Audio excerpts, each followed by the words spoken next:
Hello friends, this is Neha and welcome to NV learning platform. चलिए, तो क्या कर रहे हैं अभी है जो मैं क्या करा रही हूँ आपको, नीट हमारा क्या है आने वाला है, बहुत ज़्यादा टाइम नहीं है बिल्कुल भी। तो अभी से क्या करो, बस रिवीजन और बस रिवीजन। आप रिवीजन ही करो, जितना ज़्यादा ध्यान दे सकते हो रिवीजन पे ध्यान दो, ठीक है। तो हम रिवीजन के लिए क्या कर रहे हैं, प्रीवियस ईयर क्वेश्चन करा रही हूँ मैं आपको बायोलॉजी का भी करा दूंगी, और हो सकता है तो मैं बायोलॉजी और केमिस्ट्री का तो करा ही दूंगी, फिजिक्स का भी थोड़ा बहुत करा के हम चलेंगे, लेकिन मेन हमारा रहेगा वो बायोलॉजी और केमिस्ट्री का रहेगा, ठीक है। तो पहला क्वेश्चन स्टार्ट कर रहे हैं, चैप्टर याद कर लो, मैं तो मिक्स भी हो सकता है या फिर अभी अब मैं जस्ट चैप्टर वाइज करा रही हूँ। तो ये चैप्टर आपका जो है ये है सेल, ठीक है। चैप्टर है सेल, हम सेल से कर रहे हैं। यूनिट ऑफ लाइफ जो हमारी होती है वो क्या होता है, structural and functional unit of life जो होती है हमारी, वो कौन होती है, सेल। तो उसी सेल के बारे में हम पढ़ रहे हैं। तो पहला चैप्टर वो है, देखो इसमें क्या क्या रहेगा। इसमें आपको PYQs प्रीवियस ईयर क्वेश्चंस भी रहेंगे, प्लस उसके साथ मोस्ट इंपॉर्टेंट क्वेश्चन, इससे रिलेटेड बहुत सारा इंपॉर्टेंट क्वेश्चन भी रहेगा। तो उसमें सबसे नंबर 1 पे है आपका पहला क्वेश्चन जो करा रही हूँ मैं, वो है प्लास्टिड डिफर फ्रॉम माइटोकॉन्ड्रिया। बोला जा रहा है प्लास्टिड, आपने पढ़ा होगा प्लास्टिड क्या होता है और माइटोकॉन्ड्रिया क्या होता है, ठीक है। दो ही बोला जा रहा है कि plastid differ from mitochondria on the basis of which of the flowing categories feature. बोला जा रहा है प्लास्टिड है जो माइटोकॉन्ड्रिया से किस किस तरीके से, मतलब किस किस कैरेक्टरिस्टिक्स में अलग अलग, दोनों में क्या क्या, इसमें बेसिकली बोला जा रहा है कि दोनों के बीच में क्या क्या अंतर होता है। समझ गए, जो दिया हुआ है, जितने सारे 4 ऑप्शन दिए हो उन सब में से क्या है। अब देखो क्या है, मेन आपको दिया क्या है कि आपको बीच ऑफ द फ्लोइंग फीचर है जो आपका इसमें से क्या है, डिफर। ये याद रखिएगा, अगर डिफर हो या सेम हो, सबसे पहले उस पॉइंट को आप अंडरलाइन कर लो। पेंसिल है या पेन है, पेंसिल तो नहीं होता बिकॉज नीट में जाते हो तो आपको बाहर से कुछ ले जाना नहीं होता है एग्जाम में, वहाँ पे आपको पेन मिलती है, वो भी आपको क्या देता है, NTA ही देता है। तो आप उससे सबसे पहले क्या करोगे, अंडरलाइन कर देना, हेडलाइन कर देना। तो सबसे पहले क्या करेंगे, NTA डिफर। अभी मैंने NTA बोला इसलिए मेरे दिमाग में NTA ही था। तो क्या है, डिफर हो जाता है। तो आपका डिफर क्या है, डिफर वाला अंडरलाइन करेंगे, और उसके बाद देखो डिफर है तो सबके मतलब क्या हुआ, 4 ऑप्शन है, उसमें से क्या है 3 तो सेम होंगे, एक डिफरेंट होगा। तो देखो क्या, presence of 2 layer of mitochondria. बोला जा रहा है कि जैसे आपका माइटोकॉन्ड्रिया का जो 2 लेयर होता है, वो प्लास्टिड में भी क्या होता है, 2 लेयर होता है। पहला प्रेजेंस ऑफ राइबोसोम, दूसरा प्रेजेंस ऑफ थाइलाकॉइड और प्रेजेंस ऑफ DNA। तो बोला जा रहा है इस सब में से कौन सा आपका क्या है, डिफरेंट है। तो 2 लेयर, क्लोरोप्लास्ट में भी 2 लेयर होती है, ठीक है। अब पहला वाला सही, ये सही हो गया हमारा। प्रेजेंस ऑफ राइबोसोम का प्रेजेंस और प्रेजेंस ऑफ DNA भी दोनों में सेम होते हैं। मतलब यहाँ पे टिक मत लगाइए, ये वाला इधर टिक लगाते हैं। ये प्रेजेंस ऑफ DNA भी सेम होता है। प्रेजेंस ऑफ थाइलाकॉइड का प्रेजेंस जो बोला जा रहा है वो, और प्रेजेंस ऑफ राइबोसोम भी बेसिकली दोनों में सेम ही होते हैं। अब बच गया कौन, presence of 2 layer of mitochondria, presence of 2 layer of thylakoid. तो प्रेजेंस ऑफ 2 लेयर जो होता है माइटोकॉन्ड्रिया में, वो उसमें भी होता है। तो प्रेजेंस ऑफ थाइलाकॉइड जो है वो बस और बस किस में होता है, ये बस क्लोरोप्लास्ट में होता है। समझ गए, ये केवल मात्र क्लोरोप्लास्ट में होता है, ये माइटोकॉन्ड्रिया में एब्सेंट होती है। समझ गए। चलिए, तो आंसर हमारा हो जाएगा 3rd, C ऑप्शन। नोट कर लीजिए। चलिए, तो अब 2 क्वेश्चन एक और देखिए। क्वेश्चन नंबर 2, ठीक है।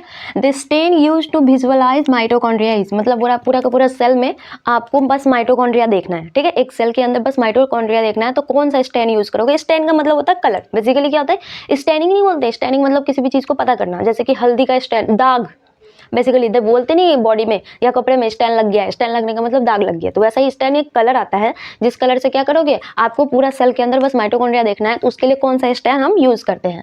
तो पहला है फास्ट ग्रीन वाला, फास्ट ग्रीन या सेफ्रनिन, या फिर है एसिटोकार्मिन या जेनस ग्रीन। तो बस नाम याद रख लीजिए, जेनस एक साइंटिस्ट का नाम था जिन्होंने इस स्टैन का यूज किया, आविष्कार किया, मीन्स इसको डिस्कवर किया, इसलिए इसका नाम क्या है, जेनस ग्रीन, उनके नाम पे, ठीक है। अब दूसरा क्वेश्चन क्या है, packaging of substance for export from the cell to other cell. बोला जा रहा है एक्सपोर्ट का मतलब क्या होता है, अपने घर से दूसरे तरफ भेजना, जैसे इंपोर्ट एक्सपोर्ट का बिजनेस होता है।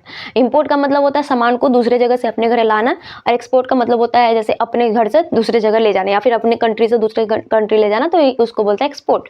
तो वैसे ये एक सेल से दूसरे सेल में कोई सामान को पूरा करके भेजना है, तो उसके लिए जो सामान, हमारा तो सामान पहले से है, उसको पैकेज कौन करेगा, पैकेज मतलब ऊपर से कवर करके सील्ड करके अच्छे से तैयार करके ले जाने के लिए, तो वो कौन सा होता है, वो हमारा होता है गोल्गी बॉडी। पैकेजिंग के लिए तो आपको नॉर्मल सी बात है, गोल्गी बॉडी याद ही होती है, ठीक है।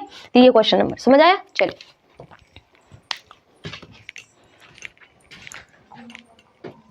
क्वेश्चन देख लिए थे, ठीक है। अब देखो क्वेश्चन नंबर 4 में क्या है, which is directly connected to the outer nuclear membrane. बोला जा रहा है न्यूक्लियस, हमारा न्यूक्लियस होता है, न्यूक्लियस के बाहर वाला जो सेल होता है, न्यूक्लियस के मतलब न्यूक्लियर के पास 2 मेम्ब्रेन होती है।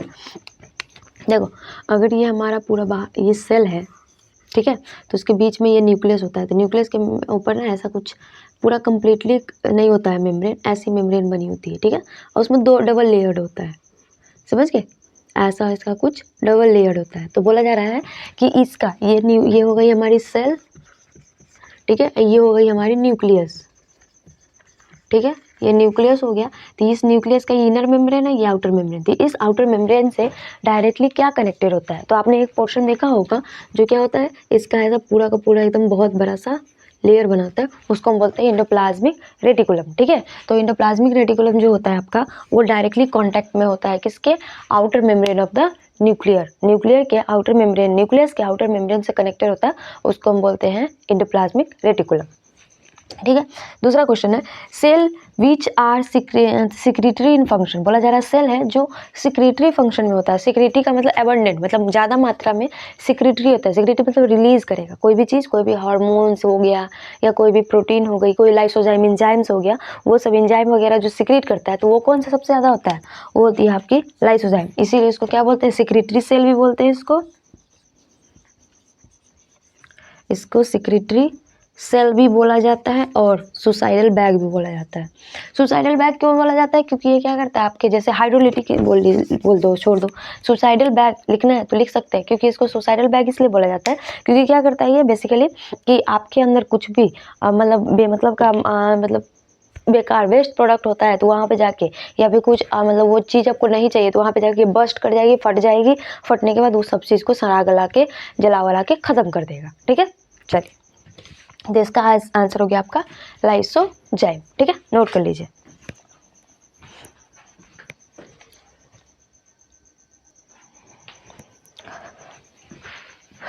चलिए तो ठीक है, अब देखो क्या है, which organelle is not a part of endomembrane system.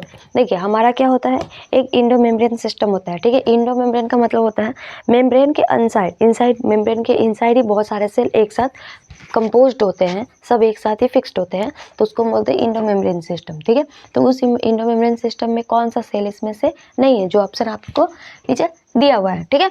तो पहला है इंडोप्लाज्मिक रेटिकुलम, तो इंडोप्लाज्मिक रेटिकुलम हमारा इंडोमेम्ब्रेन सिस्टम का है, वैसे भी याद रख सकते हो। इंडोप्लाज्मिक, तो इंडोप्लाज्मिक मतलब ये होगा, तो ये है।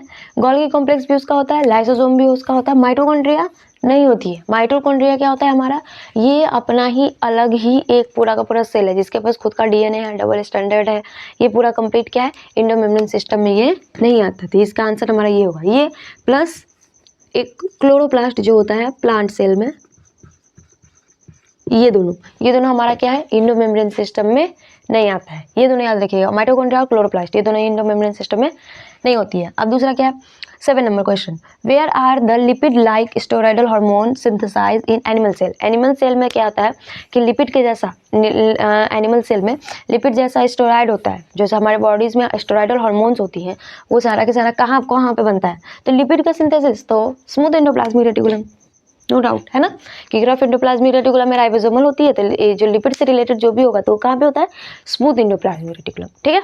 चलिए नोट कर लीजिए।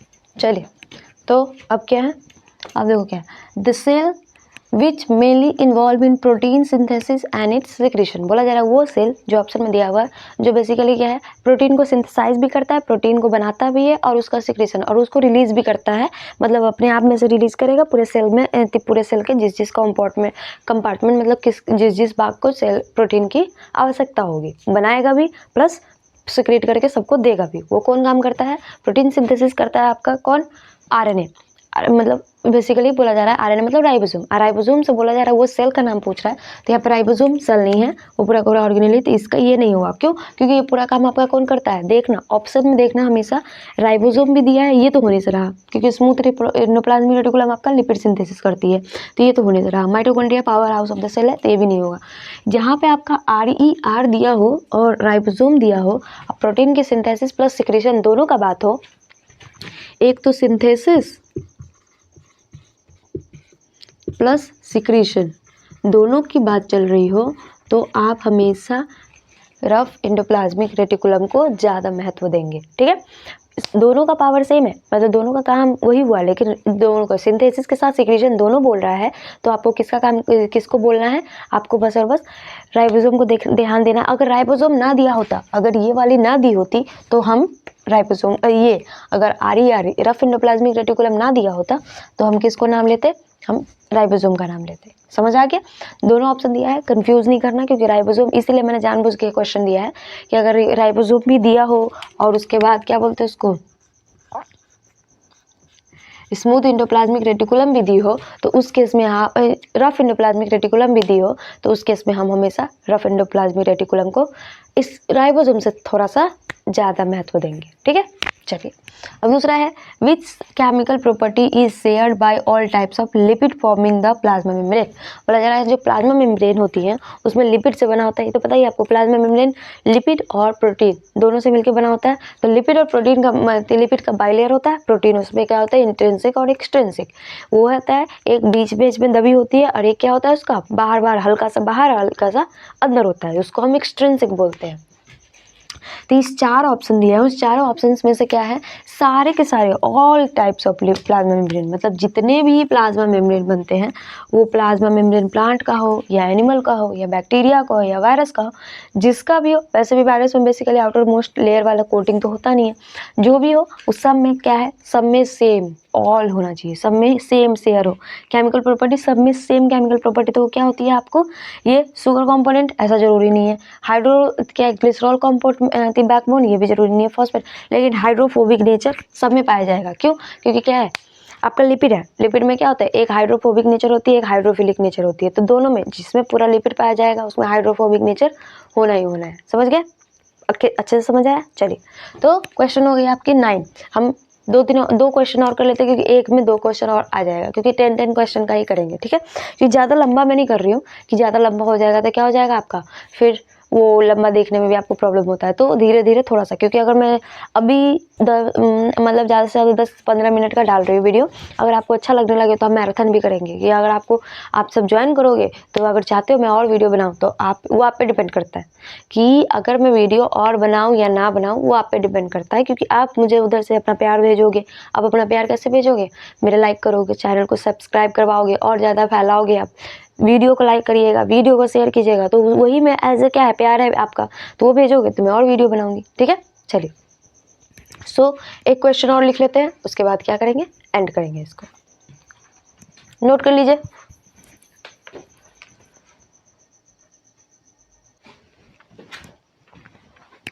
चलिए, तो हो गया। देखिए क्वेश्चन क्या है आपका, which of the following cell organelle are named after the name of discoverer. बोला जा रहा है इसमें से जो 4 ऑप्शन मिले हुए हैं, उस 4 ऑप्शन में से कौन सा ऑर्गेनेली है जिसके नाम में डिस्कवरर का नाम है, मतलब पहले डिस्कवरर का नाम दिया गया, उसके बाद उसका नाम दिया गया। तो आपको सबको पता है कि क्या होता है, वो गोल्गी जो थे, वो उनके गोल्गी के नाम पर ही उन्होंने अपना नाम रख दिया, गोल्गी बॉडीज, है ना। तो ये आपको तो सीधे इसका याद रख लोगे, गोल्गी, क्योंकि एंडोप्लाज्मिक रेटिकुलम, इनका नाम तो कुछ और ही है। ये डीएनए कोई ऑर्गेनेली नहीं है, माइटोकॉन्ड्रिया का भी डिस्कवरर का नाम कुछ और है। तो ये याद हो गया आपको कि इसका क्या नाम है, गोल्गी बॉडीज, ये इन्होंने गोल्गी अपने नाम पे रख दिए थे। अब ये क्या है क्वेश्चन आपको, ये कॉम्प्लीमेंट्री क्वेश्चन है। ठीक है, सो यहाँ तक तो हो गई हमारी, थैंक्स। द एंड लिख लीजिए। ठीक है, आज का द एंड है, फिर कल हम इसका जो नेक्स्ट सेशन आएगी तो उसका स्टार्ट करेंगे, द एंड। ठीक है, और उसके बाद एक क्वेश्चन दिख रहा है आपको, ये कॉम्प्लीमेंट्री क्वेश्चन है।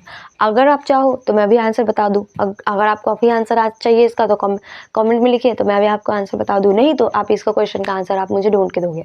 ठीक है, क्वेश्चन पूछ रहा है नॉर्मली कि the red colour of the chilli, मिर्ची जो होती है वो आपकी तीखी तीखी लाल, है ना, एकदम लाल तीखी तीखी मिर्ची होती है, वो किस वजह से होती है, उसका क्यों ऐसा क्यों होता है, मिर्ची में क्या होता है, ऐसा क्या पाया जाता है जिसकी वजह से मिर्ची एकदम मस्त तीखी तीखी सी लाल होती है, तो वो किस चीज़ के उपस्थिति के वजह से होता है। तो आप इसका आंसर क्या करोगे, आप लिख के लाओगे। ठीक है, इसका आंसर आप सोच के और कमेंट में जिस चीज़ को आपको आंसर पता है कि क्या बोलते हैं red colour of the chilli, red colour of the chilli, मिर्ची का जो लाल कलर होता है वो किस वजह से होता है, वो जिस चीज़ को पता है आप कमेंट में आंसर डालिए, ठीक है। अगर आपको नहीं, अगर आपसे आएगा तो बहुत अच्छी बात है, नहीं तो मैं नेक्स्ट वाले में आपको बता दूंगी, ठीक है। चलिए, सो दैट्स इट, आज के लिए इतना ही। फिर अब मिलते हैं नेक्स्ट वाले सेशन में। इसका मैं रोज़ आपको क्या करते हैं, इस वाले का तो डेफिनेटली मैं रोज़ एक सेशन डालूंगी, ये वीडियो तो रोज़ डालूंगी। और जो हम पहले से पढ़ रहे थे उसका तो वो 3 दिन पे एक बार आएगा। और ये वाली जो है रिवीजन जो है आपका नीट का प्रिपरेशन का रिवीजन, वो मैं रोज़ आपको इसका और केमिस्ट्री का 2 का अल्टरनेट करके मैं आपको क्वेश्चन डालूंगी। इस क्वेश्चन को देख के आपको बहुत ज़्यादा फायदा होगा, ठीक है। चलिए, ओके, चैनल को मेरे अगर नए हो तो सब्सक्राइब कर दीजिए, वीडियो को लाइक कर दीजिए, शेयर कर दीजिए। Okay, thank you, ta ta, bye bye.